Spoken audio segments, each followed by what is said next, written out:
Lewis is about net migration. Net migration set to break 1 million mark for the first time.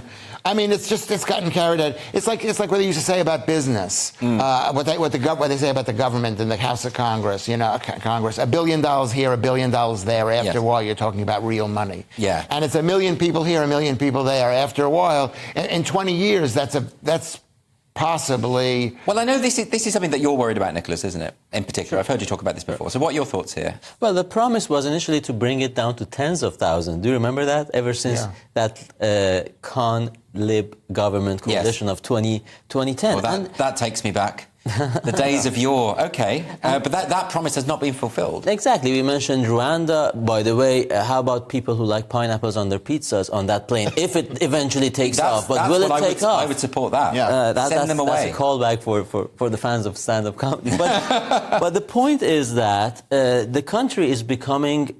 is changing beyond recognition, and we already see this in areas of London, and we already see it in the big cities, and people have a right to say, hey, what's going on? Yeah, but Nicholas, you know, London has always been multi-ethnic, and there's always been these kinds of complaints. People, I read Peter Ackroyd's book on London. He was talking about, you know, all the way that people really objected to the Polish people in Whitechapel or the Jewish population, all sorts of things.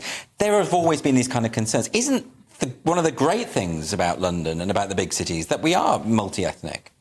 No, it isn't. No, it isn't. I come from America. You're an American Jewish man. Eventually, over time, it takes a long time for people to get used to living with each other. The Angles and the Saxons are just now getting used to living with the Jews. We're only now working it out. And the Danes and the whatever. I just find it incredible that you know, we've got an Iranian, Italian, and an American Jew, and I'm the guy saying, actually, isn't it great that we've got more diversity? London is meant to be the capital of England. Ultimately, it's supposed to be England, because if I come to England because I want to live with the English, right, and speak English and hear English, and just to give you a bit of an Italian perspective, if you drop a few drops of water into a glass of wine, it is still wine. But when it becomes 50% water, you can no longer call it wine. You can't sell it.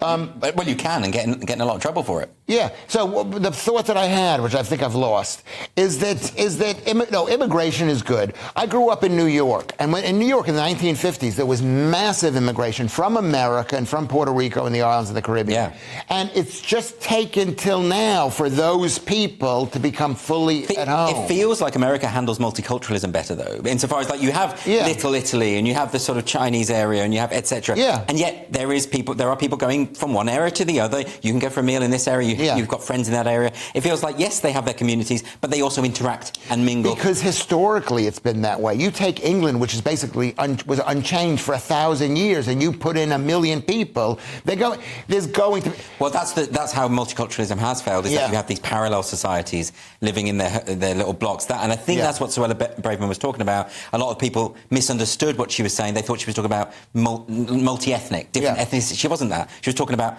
this idea of homogenous cultural blocks and treating people as those blocks rather than as individuals. I think that's what. Who is in favor of multiculturalism? Who is in favor of mass immigration? Team World. Team World. Oh, Team World again. I've been listening. Lewis is just trying to get a new catchphrase. He's already got the death of love and non-story, and now it's going to be Team World. And I'm even helping him by repeating it, and I shouldn't do that. I shouldn't encourage him.